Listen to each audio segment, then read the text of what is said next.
Next Tuesday night, my son will be watching on his birthday. I will be sure to DVR it so I can watch it when I get home. But the season premiere of Top Shot will be airing at 10 o'clock East, 9 Central on the History Channel. And very pleased to have with us right now the host of Top Shot, Mr. Colby Donaldson. How you doing, Colby? Good evening. I'm doing well. How we doing tonight? We're great. You all right? You excited for Season 3's premiere? You know what? I am fired up. I just watched a final cut of it today, and it's good when you were there, you were calling the shots, and in the challenge, as I'm watching it on my computer, I'm actually rooting and jumping up and down and getting excited, even though I know what the outcome is. It was one of those. It was the first episode is just out of the gate, bam, in your face, a lot of fun. But there's one of the challenges in there that just. We've got multiple lead changes. It's just riveting stuff. We got very lucky. You always hope you put a good plan together in terms of the weapons and the challenges, but you never really know how the competition's going to go down. And those times when you get really fortunate and they're neck and neck going into the final stage, it's always fun. It's fun for me to call it out there, and I know it's fun for the viewer as well. Oh, I can only imagine how much fun it is for you. Although I got to say, I mean, you don't have the ability to watch in super slow motion as this is happening. That's one of the cool things about Top Shot for me.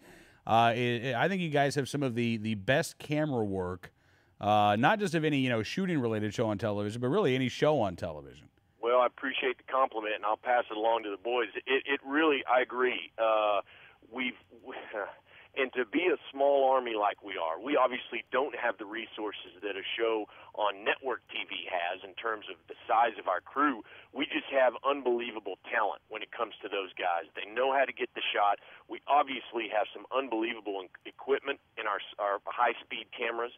Our super slow-mo cameras can film, I'm not kidding you, 40,000 frames per second if we speed them up. And that's in order to slow down the bullet where you actually see it leave the muzzle before it rises on recoil. It's just so neat visually to see that. And the fun part when we're out there filming it, whenever we capture a really, really good shot on those slow-mo cams, we'll actually play them back in the camera truck, and all of us will run over there like a bunch of tech geeks, and get behind the screen and watch it because it just never gets old, and that's a challenge for our camera guys and the director of photography is to come up with new ways to film the slow-mo.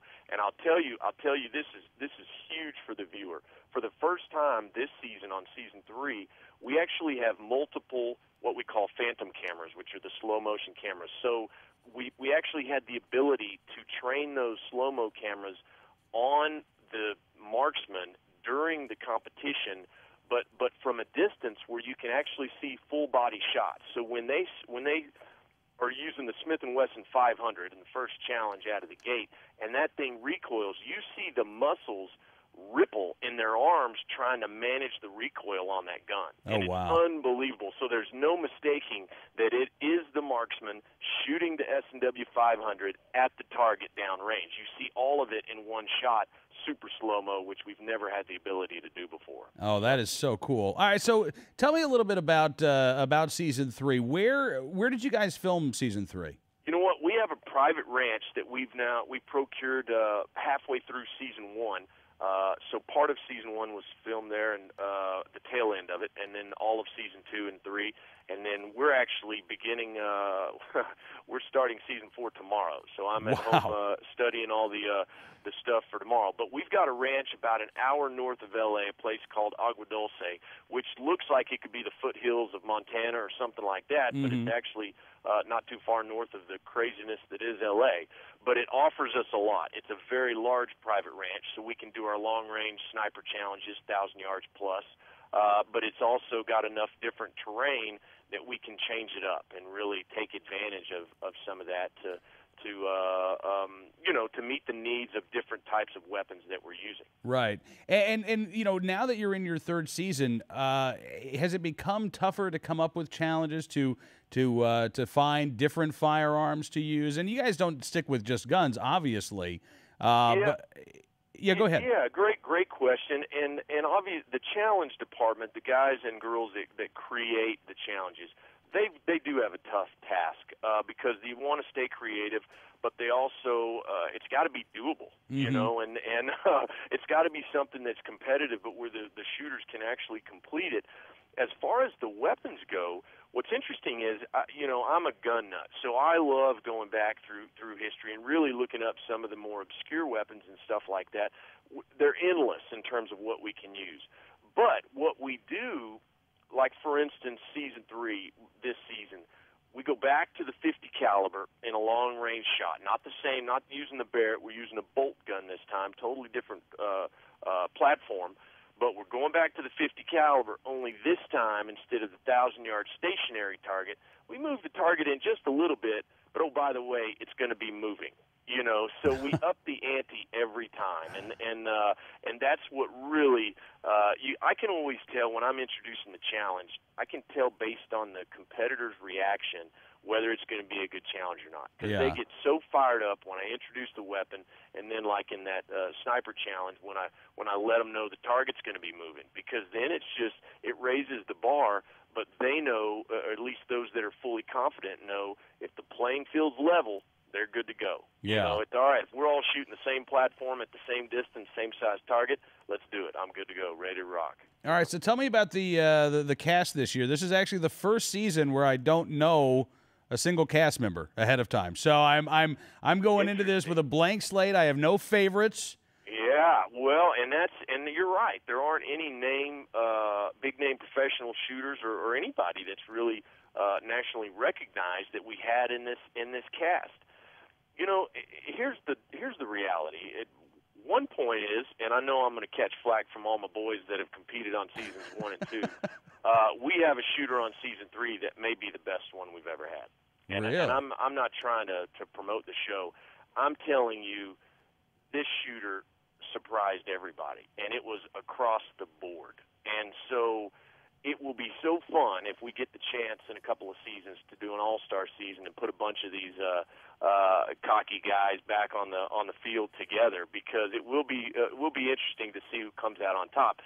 Because we just, you know, in addition to being a competition show, it's really turned into sort of a scouting program. You know, it's a talent search, because the guys, you know, Ian from season 1, he was a carpenter, you know, and now he's a sponsored shooter, he's gone pro.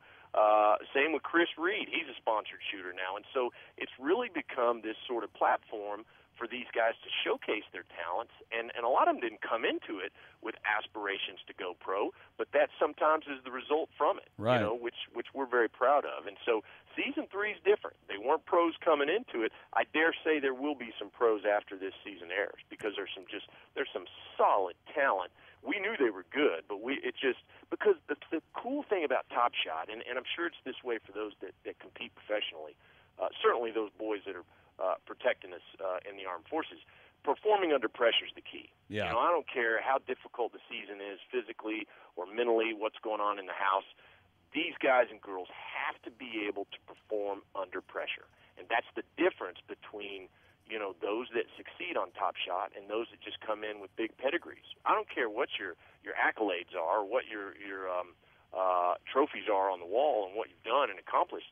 It really is different doing it in front of 100 crew members and with 15 other competitors looking over your shoulder and breathing down your neck. It really does sort of make things interesting. That's why you have not seen my audition tape yet, Colby. Yeah. Well, I tell you, I got humbled too. I came into this when I got hired. I've been shooting a long time. I've certainly never competed or done anything like that, but intimately familiar with a lot of different platforms. And I got to tell you, as soon as I saw the talent on season 1, and we made it to 2 or 3 episodes in, I thought, boy, what an idiot I was for thinking I could hang with these guys. You know, there's some good shooters out there. Absolutely. All right, now you mentioned the house, so let me ask you a question, and it's one of the probably the number one question that I get asked about Top Shot. How do you strike this balance between the shooting side of the show and let's say the reality TV side of the show, the drama in the house? I'll tell you what, it's been a learning process for us.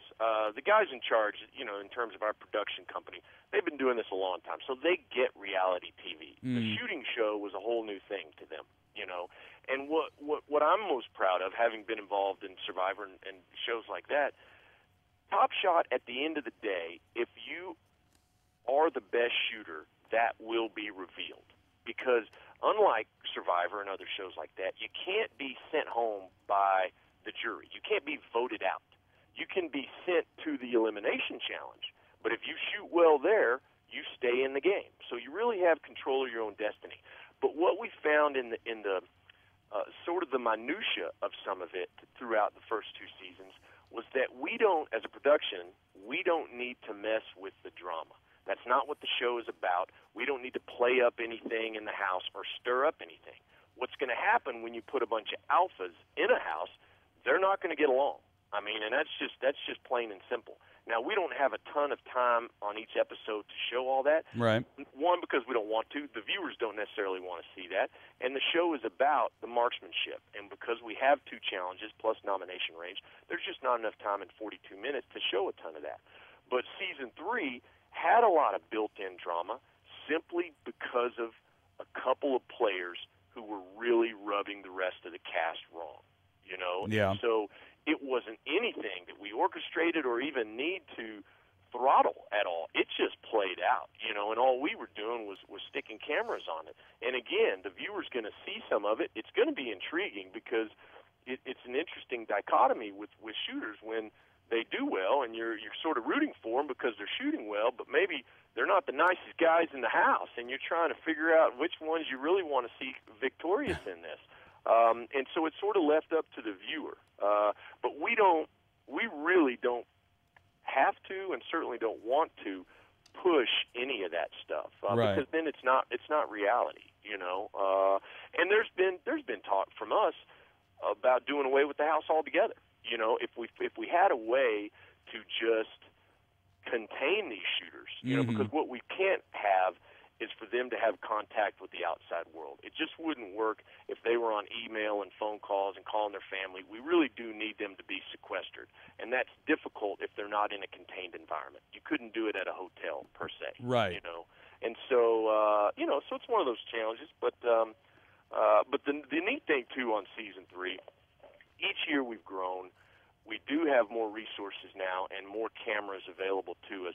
So we're simply able to capture the challenges in a more visually arresting way. I mean, it started out on Season 1. The slow-mo was cool. We knew we had to add on to that. We did in Season 2. But Season 3 is really going to allow the viewer to see the challenges in a way they haven't before. It really is. And it's going to make you feel like you're part of it. And that's what you want, is to be part of the experience. I'm really looking forward to it. Well, I'm glad you are. And for crying out loud, we're bringing in a pair of Gatling guns. I mean, how much fun is that? We're bringing in Gatling guns, and we're having a competition to see who can mow through telegraph posts the quickest, with series of telegraph posts set up, and all you got to do is wreak havoc with a Gatling gun. You got to reload it yourself, but you just literally tear through with a bullpup Gatling gun, and it was just a blast. And it ended up being one of the closest down-to-the-wire challenges of the entire season. Oh, that is awesome. Hey, yeah, so it's a lot of fun. Colby, we are almost out of time, but listen, I got to ask you something. Can you come back on the program Friday, November the 11th? It's the day before your Texas Tech Red Raiders meet my Oklahoma State Cowboys. My Red Raiders. I'll be getting my guns up. Of course, I'll come on the show. All right. Hey, Colby, thanks again for coming on the program, sir. Have a great weekend. Good luck with Season 4, and we'll talk to you again soon. Man, Cam, thank you, buddy. Thanks for having me on. Have a good night. All right, you too, sir. Colby Donaldson, host of Top Shot. Season 3 premiere is Tuesday night.